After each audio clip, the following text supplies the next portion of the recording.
자, 안녕하십니까. 평주에서 전해드리는, 오늘은 오직 차트로만 좀 설명을 해드릴 수 있는 종목들을 언급을 해드리러 방송을 열었습니다.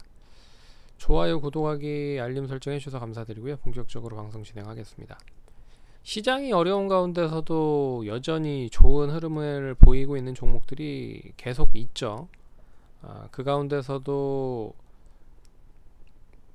가장 핵심이라고 할 수 있는 쪽은 실적을 뒷받침으로 한 반도체나 2차전지 쪽이 실적으로 연관이 될 수 있을 것 같고, 그리고 최근에 가장 큰 이슈가 윤석열 대통령 당선자의 정책적인 부분의 종목들입니다. 그래서 이 보성 파워텍이나 우리기술 같은 원전 관련된 종목들도 계속 언급을 해드렸었고, 거기에 이제 데이터 솔루션이라든지 네이버나 카카오, 온풀법이라든지 ICT 관련된 부분도 긍정적인 흐름이 나타나고 있는 것 같고요.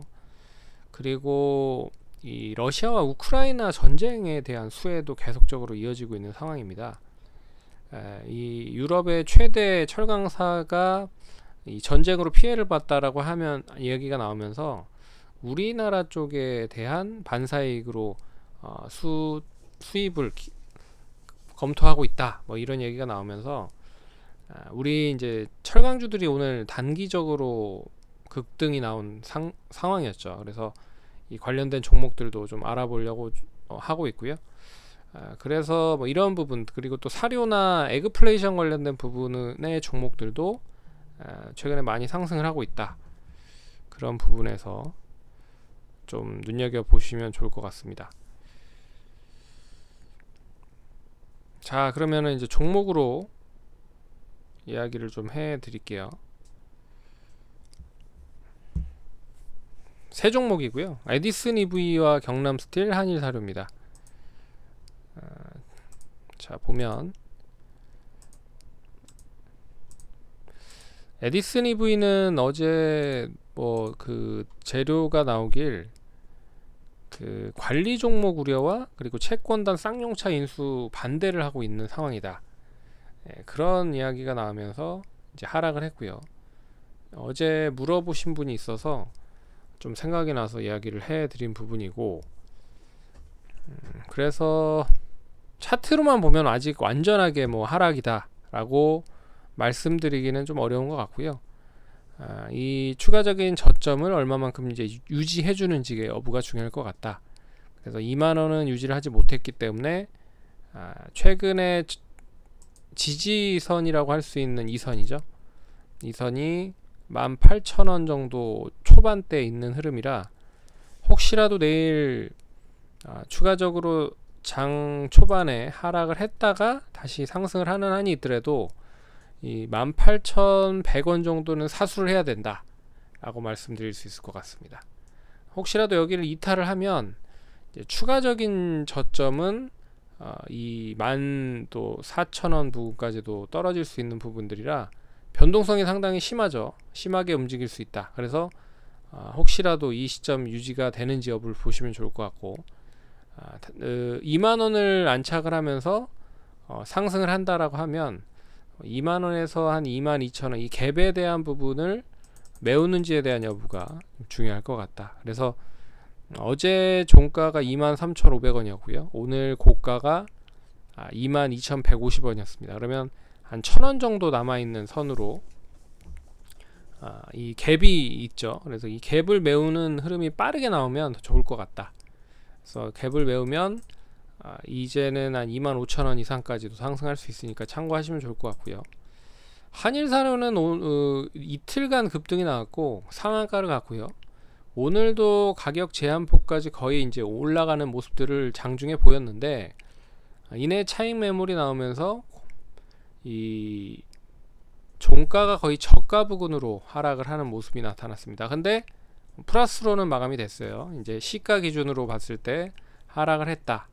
근데 이제 거래량으로 보면 거래량이 터졌고 줄어들었고 다시 터진 흐름, 지금 이제 그렇기 때문에 거래량이 더 엄청나게 실리면서 하락을 했다. 그러니까 고점에서 차익 매물이 나왔다라고 하면 이게 이제 어떻게 보면 단기적으로 매도를 하려고 하는 사람들이 많았겠구나 라고 생각을 할 수가 있는데, 지난번에 상승을 했었을 때 거래량만큼 정도만 나온 흐름이기 때문에 뭐 아직까지는 완전하게 턴 건 아닌 것 같다.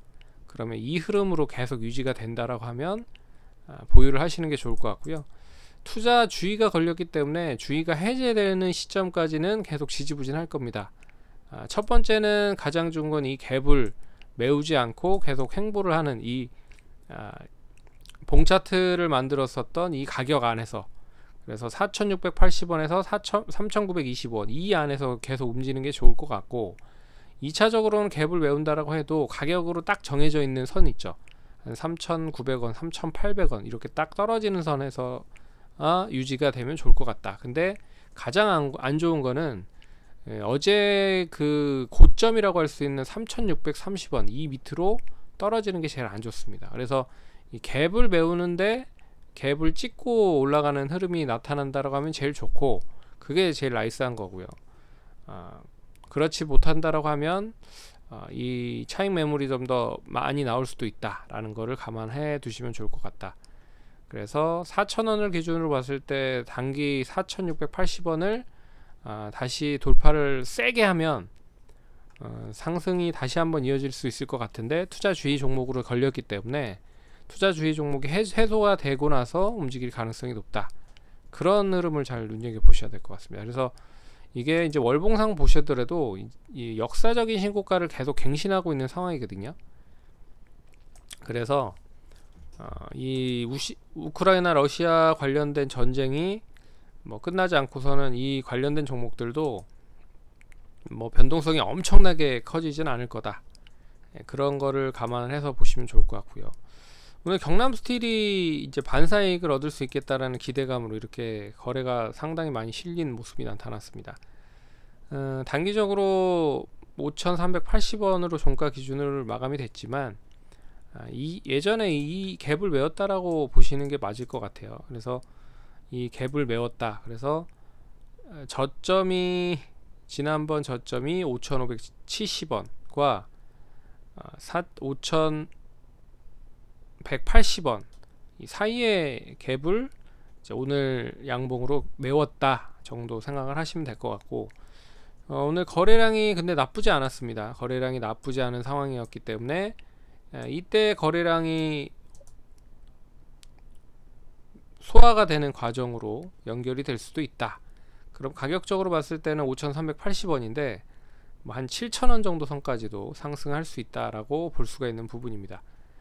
그래서 단기적으로는 1차적인 목표가는 6,000원 정도 보시고 2차적으로는 7,000원 정도 보시되, 이 흐름이 그대로 이어지기 위해서는 이제 어떠한 제스처가 나와야 됩니다. 바로 이제 철강을 수입을 하겠다 뭐 이런 이야기가 좀 나와야 될 것 같고, 오늘은 이제 뉴스로만 상승을 한 거잖아요. 그럴 수 있다라는 부분, 할 수 있다. 터키나 뭐 우리나라 쪽에 뭐 수입을 고려하고 있다 뭐 이런 부분들이라 이제 확정이 되기 전까지는 수혜는 계속 이어질 수 있다 라고 보고 있어서 그 흐름을 보시면 좋을 것 같고, 못하더라도 5,000원 정도는 유지해야 될 것 같습니다. 종가 기준으로 5,000원에서 4,950원 정도는 유지를 해줘야 될 것 같다. 그러니까 참고를 하시면 좋을 것 같습니다. 그러면 성공 투자하시고요. 다음번에 또 찾아뵙도록 하겠습니다. 감사합니다.